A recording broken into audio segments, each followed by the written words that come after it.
Many of us spend a lifetime trying to understand who we are, where we belong, and who helped us get here.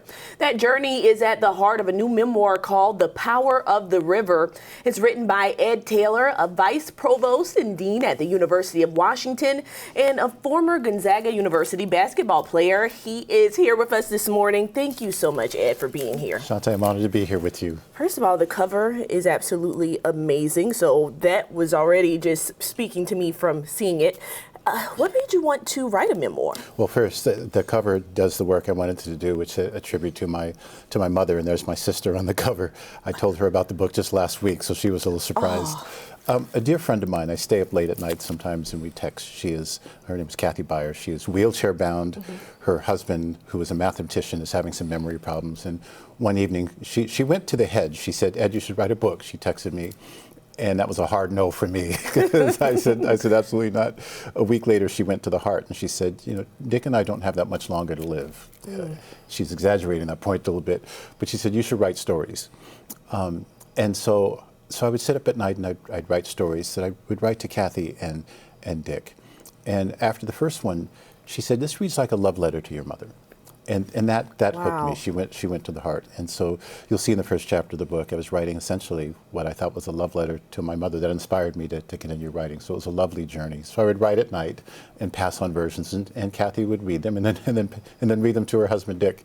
And so we had a conversation going. It wasn't intended to write it to a book, but I was just writing stories to a friend, really. Wow, that is so powerful. So I imagine when people read it, that's something they will feel. And not only to your mother, even just shouting out your sister here on the cover. So what an amazing thing. And speaking of mothers, we know that you grew up in an Air Force town during the Vietnam era. And one thing that you talked about is it was a community largely run by mothers. So how did that shape your experience and your perspective growing up? This is an amazing thing because in some respects back in the 70s, there were efforts to kind of denigrate mothers, especially single mothers and especially single black mothers. There were efforts to denigrate them.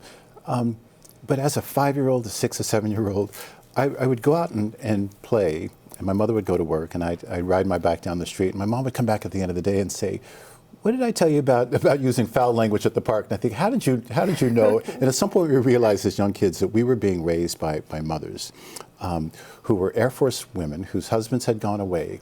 And I was in a community of women who took care of us. And I'd get back at the end of the day and say, did you ride your bike over by the dump? And I'd go, I think you know the answer to that. So it was an amazing thing. In some ways, it's a counter narrative of what it means to be women, single women in particular, who are raising a community of children. So it was a really, really beautiful thing as I look back at it. That makes me think of, that saying, like, it takes a village to raise a child. So it absolutely was true. We were cared for by a village of moms and many women who cared for us when we were young.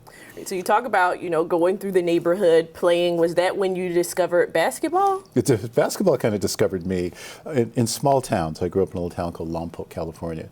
And in middle school, I started to grow a little bit. And it's funny, so people start to tell you, I'd go into a store and at Alex's Market, and Alex would say, if you work on your left hand, you'll be a pretty good basketball player. And it's like, Alex, I just came here to get a Snickers bar. But, people were encouraging me along. And the beautiful thing about small town sports, my mother would be in the stands. My sister was a cheerleader. Another one of my sisters was a flag twirler. My brother would be in the gym. And our little community would be there just supporting us. And people were coaching me along. And there's the power of the river again. Just people who would take us further, a little bit more, and a little bit more. And when you're a 13-year-old and a 14-year-old kid in a small town, having a community surround you and support you on is just a beautiful thing. So basketball became another form of community for me. And when you talk about, the power of the river, and now it's kind of connecting for me. You think about the village you had growing up, and then that village just continued as you grew up and learned basketball, the community's involved. Now you're at Gonzaga. What was that adjustment like coming from that small area where you had your community and now you're going to Eastern Washington? Yeah, that's a lovely question. And I came from Southern California near Santa Barbara, sunny all the time, and made my way to Spokane, Washington. And I really had never even been on a plane before and had never really been on a college campus before, other than an accidental visit to a college campus when I was young. It was a hard transition. The climate was hard. The communities were very different. But the hardest part, Shante, was I was underprepared for college. I was the first in my family to go to college. And so my strategy was just to try to find a way to get a room by myself and to try to hide from academia And at Gonzaga, you had faculty who knew just what to do. They weren't going to let you hide. So I had a problem with statistics. And one of the things that happened, there was a stats professor who said, I see you. You have a math problem, you have a statistics problem, and guess what? You're going to spend a year with me. And I hated the whole process, but I had to spend an entire year learning statistics and mathematics with a teacher who was kind of mean along the way, but became a really dear friend, and I relied on her all the way through. So it was an amazing experience for me to learn how to learn, which is what I did at Gonzaga. Well, there goes that village, or the power There's of the river. Village again. There's moving you on. I didn't like it at all. Along. There were parts of it I didn't like at all, but she just stuck with me, and she would grimace at me, and she'd put that big F on my paper and put it down on the table and go again and again and again until I learned stats. Yeah. Oh, Ed, that is absolutely amazing. Really quick, before we wrap up, what is one thing you hope that people who read your book, read your memoir, what would you like them to take away? I want to invite people to tell their own stories. You know, in some ways, and I love the introduction, but I'm an ordinary person. And everybody I know, and I encounter them all the time, all day, they have stories. And I hope that people will write their stories. We'll see the ways in which they're shaped by their own rivers. And again, this idea of writing a love letter to my mother and to people who have carried me along, I hope that people carry forward, and maybe when you find an opportunity, write a love letter to your mother, or on the eve of Mother's Day, or to mentors or to teachers who have moved you along and shaped you, and pass it forward.